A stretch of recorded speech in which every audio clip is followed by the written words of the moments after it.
Immigration actually prefers and says that there's more clarity in having a working director kitas than an investor director kitas. I struggle to understand the legal difference, but I think this is one out of many attempts for immigration to try to flush out or get rid of all these investor kitas that some agencies unfortunately promote. But in general, I think as an expat, it's important to actively investigate and talk maybe to agencies like us or others on what the regulations right now is about and whether we see some changes coming.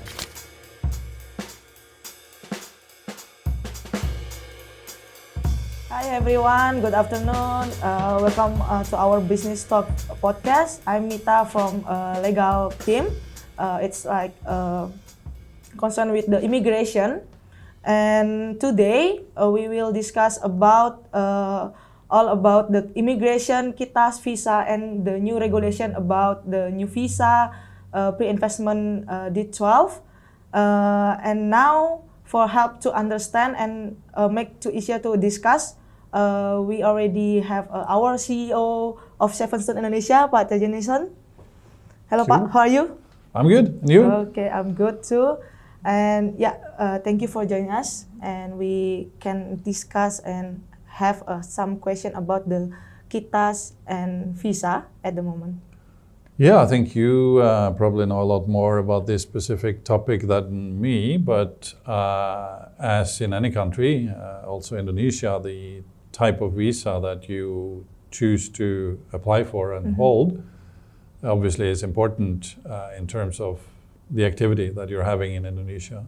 So we're not going to touch on the sort of, visa on arrival or tourist visa, because that is straightforward and quite easy, and obviously you're a tourist, but maybe more into the types of investor kitas, working kitas, and all the different perceptions that goes on in the market on what you can do and not do. And I guess then the last one, the D12 and the pre-investment visa, which I don't know anything about, and you have to explain to our clients. Thank you. So for now, maybe we can discuss about the kitas investor, I think, Pak.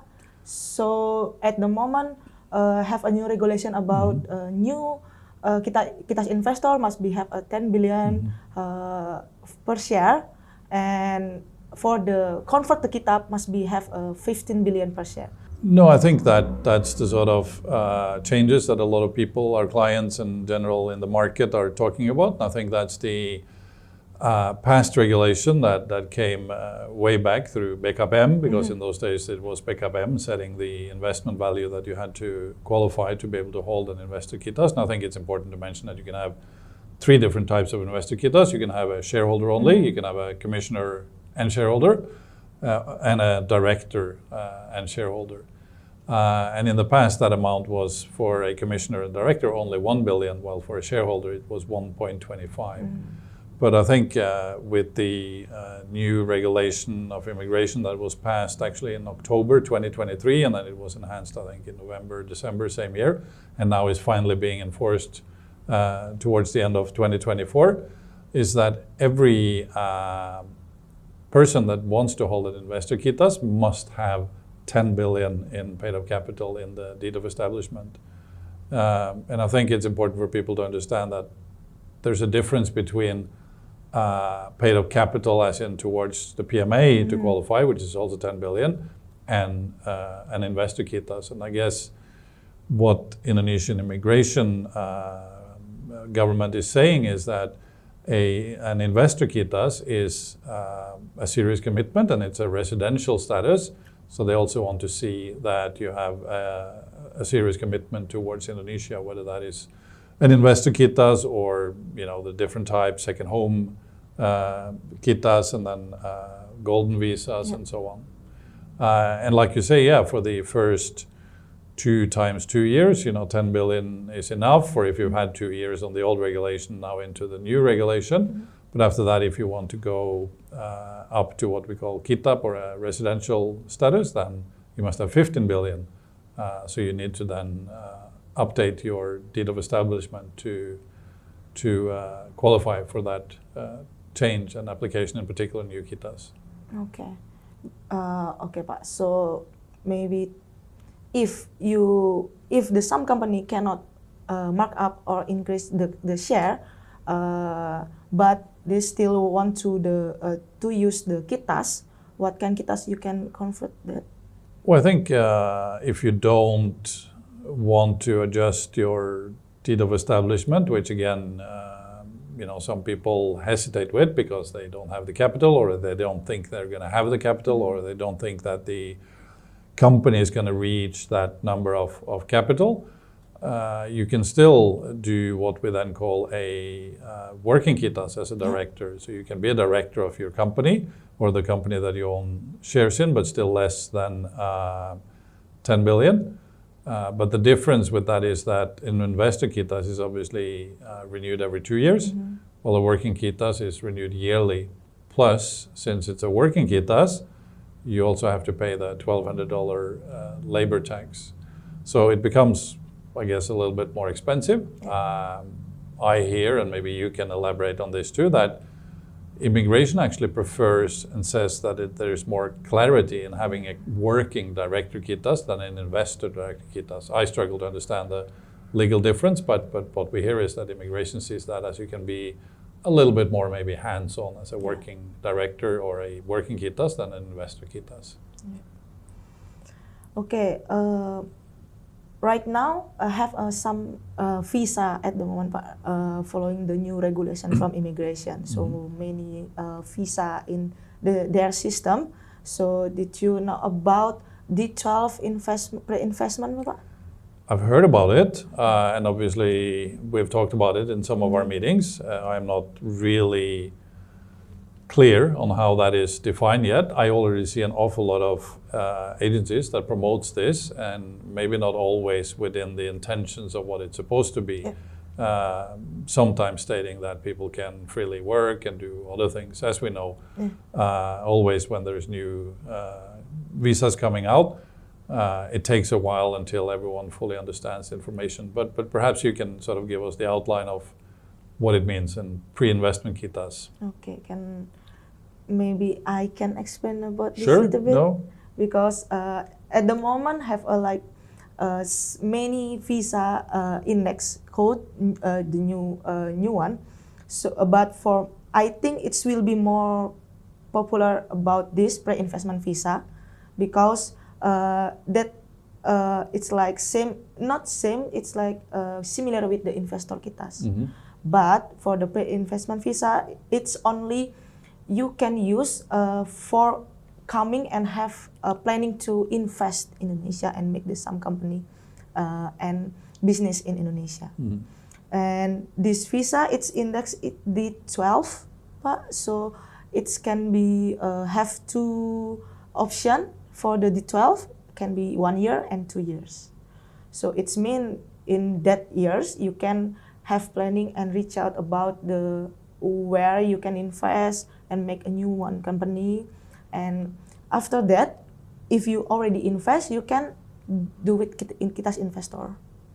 So I guess it's maybe a little bit like some of the older business visas that you come in, you do your studies, market studies, you look at market opportunities, you can have meetings, you can discuss different aspects, but you cannot work as you can on an investor kitas. And eventually, when you then decide that I'm going to invest, I'm going to do a business, you set up a PTPMA, and you convert or switch your pre-investment kitas to a investor director kitas or working kitas director.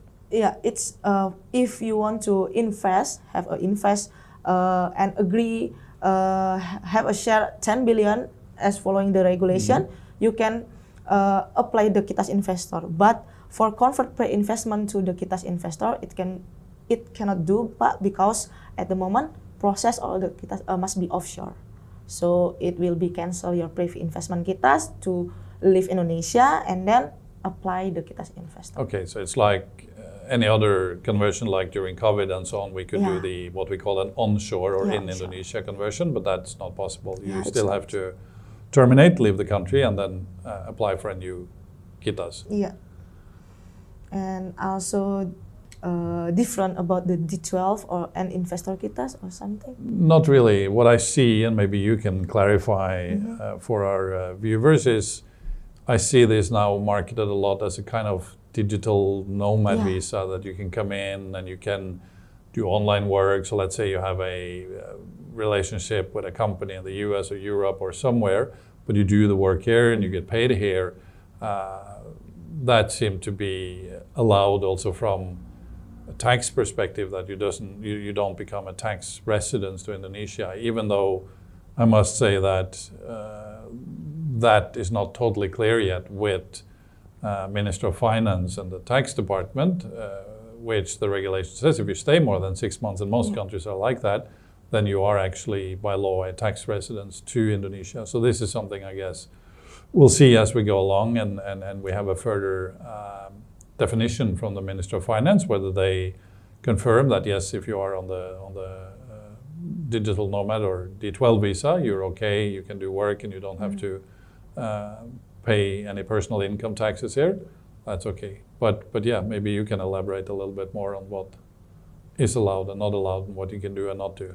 Yeah, at the moment the D12, it can be maybe will be different tax because with the another visa, because it will be have a long validity. So it's mean D12, it's you have stay it's 6 months in Indonesia, and then for the extension you must leave and come in again to extension and get the 6 months again after until 2 years. So it's mean if you want to already find the company will be can invest, or just like make a new company in Indonesia, want to invest in this company, the company, they can change to the Kitas investor. And then you do your tax ID, personal and company, and you comply with taxes. So what it's saying now that for 2 years you can come and go on this visa, and it doesn't necessarily mean that you are a tax resident. What happens after, when you've had 2 years? Can you then get a new one and just repeat, or? Yeah, you can repeat again. Okay. For the new visa. Okay. And also maybe did you know for the requirement the Kitas investor, maybe the small requirement for maybe if you already invest, if you want to make the Kitas investor, what they need for the apply? Yeah, I guess in our day-to-day business with this, we see that immigration, they want to see that your company is real, and that you have activity and that you have transactions happening on your company accounts. So as part of that process today, when you're renewing your investor Kitas, you have to also give them statements from your company account. And in addition to having transactions, it also needs to have a minimum balance of 150 million at the time of application to renew the visa. And I think this is one out of many attempts for immigration to try to flush out or get rid of all these investor Kitas that some agencies unfortunately promote, that you can get an investor Kitas, no need to invest, and you can work and do whatever. So they're getting a little bit stricter. They don't look at the paid-up capital because that's the jurisdiction of BKPM and the Ministry of Investment, but they do have the right to make sure that you're actually running a legit and proper business. Kitas investor allowed to have a marketing or something at the moment? I think the discussion that we have often on this, and the questions that we have from our clients on an investor Kitas, in particular for director, which people will then say as a director, of course I can do anything, I can clean some plates, I can do whatever, be a bit more hands-on. Like in most other countries, that's okay, because you're a director, you can show the team how to do different things. Obviously you cannot have the job as a dishwasher, that doesn't make sense. But we tend to see that immigration is a bit more strict on that aspect, and they use the company law of 2007, I think, where the compulsory aspect of a director is clearly defined, and they say those are the only activities that you're allowed to do. So if you're into marketing and so on, I think you can get in trouble, and you're better off having a company, social media account, whether this is Facebook or TikTok or whatever, that then as a director, you can obviously share the account of your company, that's fine. But if you do it directly under your own name, that may be something that immigration will state is not in line with your kitas, yeah. Okay, thank you, Pak. Thank you. So maybe I just want to ask again, Pak, one thing. What your opinion about the new regulation in immigration at the moment? Well, I think we've seen since maybe 2022 when there was a new director appointed, Pa Silmi, there has been constant improvements, and one of them was the regulations we talked about and the changes in 2023. And like you said, there's a lot more options to choose between so that you can be more specific with your intention to stay in Indonesia.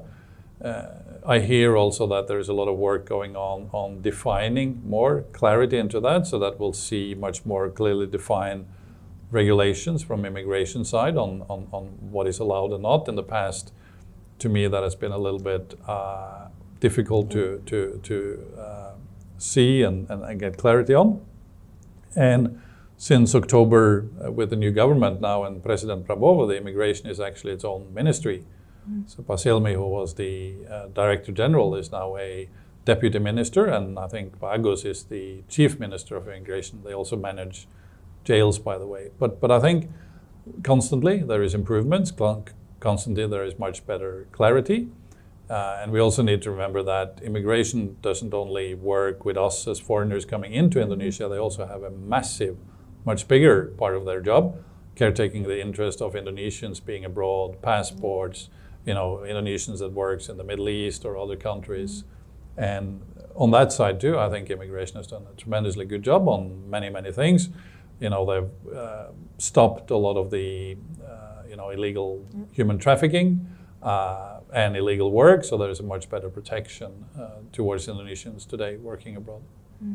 But in general, I think as an expat, it's important to actively investigate and talk maybe to agencies like us or others on what the regulations right now is about and whether we see some changes coming. Thank you for your information. Thank you for your information. For discussion to Pak, and also D12 Pre-Investment Visa, because it is a new visa in immigration start from 2024. Following the regulation in immigration, this pre-investment visa you can use if you have a plan come to Indonesia to invest and do business in Indonesia. And this visa have two options, 1 year and 2 years. You can choose if you want to stay longer. You can choose 1 year 2 years. But if you want to stay only 1 year, you can choose 1 year. If you have any question and or suggestion for future about the D12 pre-investment, you can comment below in our YouTube channel, or you can reach out from our email or WhatsApp, also website Seven Stones Indonesia.